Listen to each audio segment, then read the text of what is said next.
What's going on, ladies and gentlemen, and welcome today to a very special ranking video. I hope you guys are enjoying yourself. Today, I'm going to be talking about The Big Bang Theory. Now, I kind of talked a little bit about this already on my channel, like I talked about the show in general, but I never talked about my favorite episodes. So this was a somewhat easy task, but the hard part was trying to rank them from my favorite to my least favorite. So this was a really tough one because I particularly love this show. Like, this show came out at a good time. I was in college when this show came out, and it lasted further than any season, any show that I can think of. So essentially, take the elements of Friends, mix it with a little bit of Revenge of the Nerds, and you got a great cocktail for success. And the fact that this has won a bunch of Emmys as well. Good on you. I apologize for the shaky cam. Mr. Cypher has joined me. But anyway, with all that aside, let's just dive right in. This is my take. These are my favorite episodes. Okay, they're not the best. Some of them are considered the best, but I want to hear your take when this is all done. But of course, there will be a couple honorable mentions. There's really only a few. One is going to be the pilot episode, which of course I feel like set the bar, but then every episode afterward was slightly better than the next. But of course, in my opinion, I think the pilot episode, it may have been weak at first, but like I said you could definitely start to see like ground zero. Everything's there. Like you seeing like, okay, we're testing the waters with this interesting cast of characters. Like like we're trying to see like, hey, can nerds be cool again? Yeah, of course they can. And of course, I've talked about this before on my channel. Like I have the games, believe it or not, and like you see where it just snowball from there. Like, this is it. There's that episode. Another good episode is, of course, the D&D Vortex from the last season. That's the one when Will Wheaton has a D&D game where he invites all these celebrities, including like William Shatner and Kevin Smith, and of course Joe Manganiello. So yeah, it's kind of funny. It's like everyone wants to get in on the game kind of thing. That's a good episode. Another good episode is the Earworm Reverberation. That's the one where Sheldon has having a hard time trying to differentiate what the song is that's stuck in his brain. But of course, once by the end of the episode, we realize, hey, it's a Beach Boys song, which, of course, I'm a bit of a Beach Boys fan by heart. So, yeah, that's where this one kind of falls in.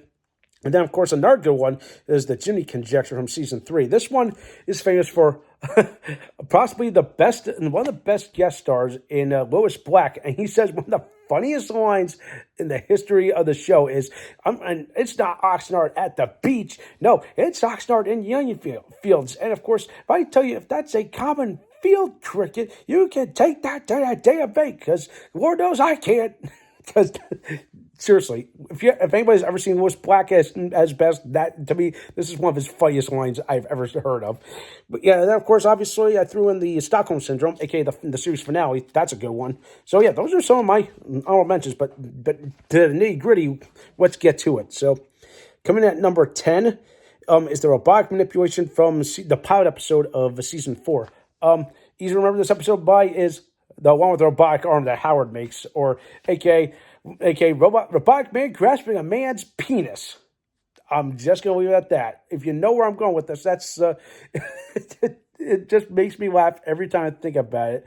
And of course, more development with Shell and Amy, of course. It really came at a great time for this episode, and like you could see like where the show have gone. Like you could definitely see more building blocks and more character development as in this episode. And coming in at number 9, the Bakersfield Expedition from Season 6. This is the one where the guys go to a Bakersfield Comic-Con, and of course they decide, hey, there's Vasquez Rocks. Let's just stop there. Maybe we can do like a photo shoot or whatnot. They decide to do that, and they get into their Star Trek Next Generation costumes. And it's kind of funny. And then, of course, their car gets stolen. And then that, again, leads to more hilarity. But while that's going on, the girls finally go to the comic book store, which, of course, is obviously one of the funniest moments ever, where Stuart's like, what, you never seen them before? It's like holy shit, how frozen our girls are in the comic book store kind of thing. It's really funny. But by this episode's end, and they're all back, and they're like, what the heck just happened kind of thing. It really is a funny episode.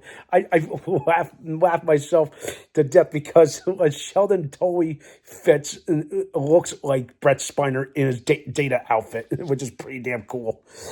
Coming at number 8, the Terminator decoupling from season 2. You guys don't remember this one. This is one famous for 2 reasons. One, a guest appearance from Summer Glau, which of course filters into the Telly episode, because around this time she was starring on the show The Sarah Connor Chronicles, which of course I heard that show was like a bit of a mixed bag among Terminator fans. Of course, maybe that's a future review. That's just a side note. Maybe I'll do that someday. And of course, the recurring joke of Sheldon being called Moon Pie because he forgot a flash drive that he was going to bring with him on this old Trek, and of course, like it's essentially like he tells people no one's supposed to go into my room, but for this instance, please go into my room, Penny, and that's what she does, kind of thing. Real fun stuff. It's again, I find the earlier stuff to be really entertaining, especially when it comes to having the guests in this episode, especially Summer Glau. Which, by the way, I feel like Summer Glau, you could tell Summer Glau was like more interested in Raj than Howard. That's just me. Okay, coming at number 7 from season 6, the parking lot escalation. This one, I laugh my ass off every time when it's on TV. It's essentially like after Howard comes back from the moon, or comes back from space, they give him a special parking spot, but it turns out that the parking spot was Sheldon's, and of course he says that was my spot, and they're trying to argue with him that like, you don't drive, you don't have a car, so you're not using it, and of course he's like, too bad, it's my car, and of course it leads to a crazy war where like some people are stealing the stuff, like Sheldon steals an Iron Man helmet, then Howard sits in his spot naked or something like that. Then of course it leads to an incredible fight in the parking lot with Howard's car. It's hysterical. Oh my goodness! And then of course, not to mention they also get Amy and Bernadette involved in this whole thing because they're significant others. So again, more hilarity as the show goes on. This is again a really good episode. I say give that one a watch. Coming at number 6, the pancake bar anomaly from season 1, aka Code Milky Green. Oh my God! I remember. I still remember this episode watching and dropping them, like, oh my God, really? Sheldon's a germaphobe, and of course, I still wrap my brain around, like, how can he get sick when he was nowhere near her? And so he's essentially working himself up over nothing. That's the funny thing. Then when he finds out he's sick, it's like, don't go near Sheldon. He's sick because he's difficult when he's sick, of course. Yeah, you can kind of see some interesting kinks to some of these characters, especially Sheldon. It's like Sheldon is just one crazy weirdo. Again, everyone thinks, according to some fans, is Sheldon autistic. I'm like, well, Chuck Rory Cloud said he's not, and I'm like, well, I feel like he would be because he does feel like he's somewhere on that spectrum. But again, it's always up for debate how you look at Sean, where you love him or hate him. To me, he's like, you love him even though he's a bit of a nut job kind of thing. And this is the one episode that really puts it over the top for Sheldon Cooper. It's a come on, can't go wrong from a season 1 episode. Just saying. Coming at number 5, the staircase implementation from season 3.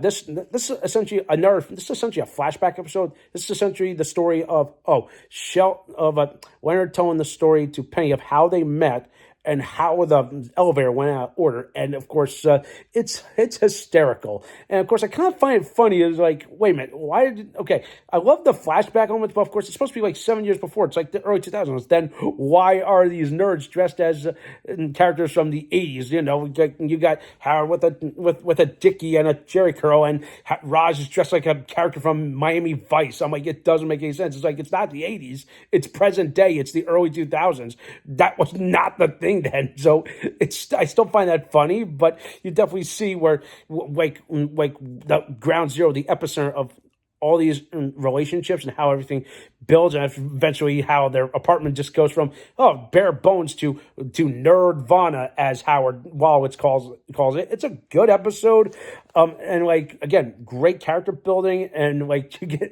like I said, I just love that dynamic between Leonard and Sheldon, and of course, kind of gives Penny some history, and it's a good one. Give it a watch if you don't remember that episode at all. Coming at number 4, also from season 3, the adhesive duct deficiency. This one, I think you guys, if anybody remembers this is the one where Penny falls in her shower, dislocates her shoulder.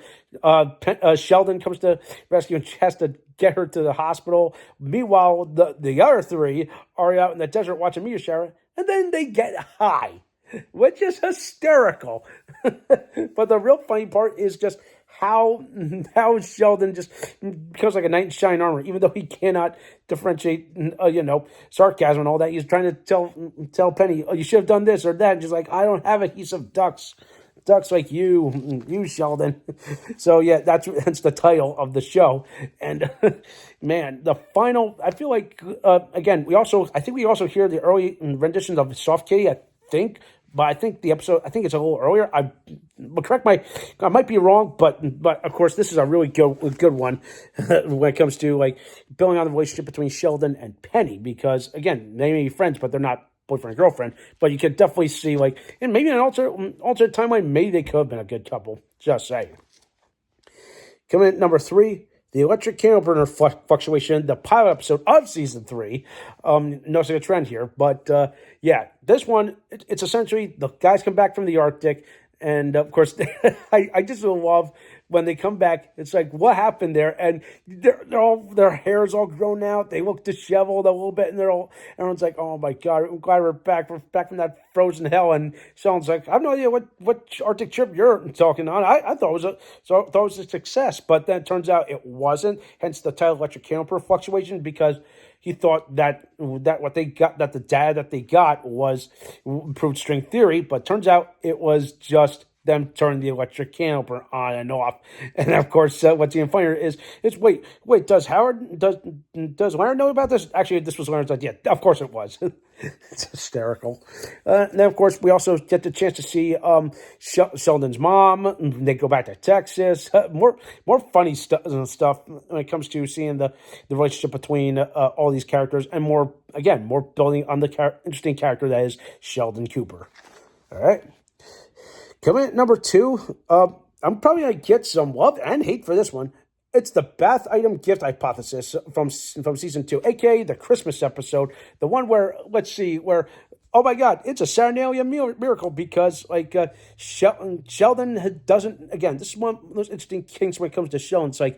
It's like he doesn't understand gift giving, but when he does, this is what he does. He has a great idea, but then of course, then you got the subplot of Leonard and Penny and this visiting scientist, even though he's a bit of a jock kind of thing. It's a really hard to describe. But if you guys know what I'm talking about, you'll get. And then of course, I love the end of the episode where Sheldon gets the best gift of them all.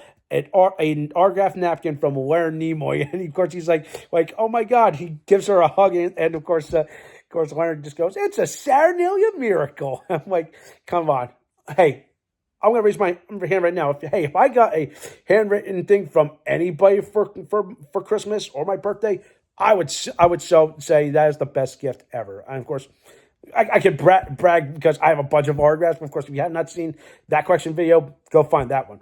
All right, but just saying enough said there. And now coming at number 1, this one is a bit of a one that holds close to my heart. It's also from season 2.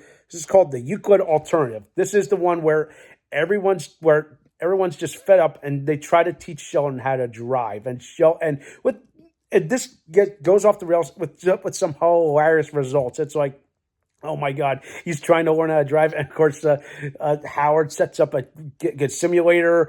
Again, more shenanigans that you could ever get. And of course, this is proof wow, Sheldon, why does Sheldon not learn how to drive? Well, then of course, he explains it in a couple flashbacks. And then of course, it's also further explained in an episode of Young Sheldon, which of course now we get because his freaking brother drove a freaking out of control truck, and of course he was like, "Oh my God, I'm just trapping myself in," kind of thing. Yeah. So again, I guess childhood trauma does come through. Again, it's that hump that even the geniuses they can't get over with. But this one definitely shows, okay, Sheldon should definitely learn. But by the end, it's like, wait a minute. So so he's not. He says he's too evolved to drive. And of course, eventually, over time, you actually do find out that he does get a license. So, but they don't find out till like maybe like season 10 or 11 when we get that revelation and he finally learns how to drive. But yeah, it's an interesting quirk and a great episode, and especially from the earliest seasons of the show. And like, man, there's not much else I could say when it comes to just some of this outrageous nerdvana, amazing stuff when it comes to this show. Again, I'm using that word nerdvana because Howard Wallach said that on an episode. It's actually the title of an episode. Yeah. How can you not love a show that combines all these elements?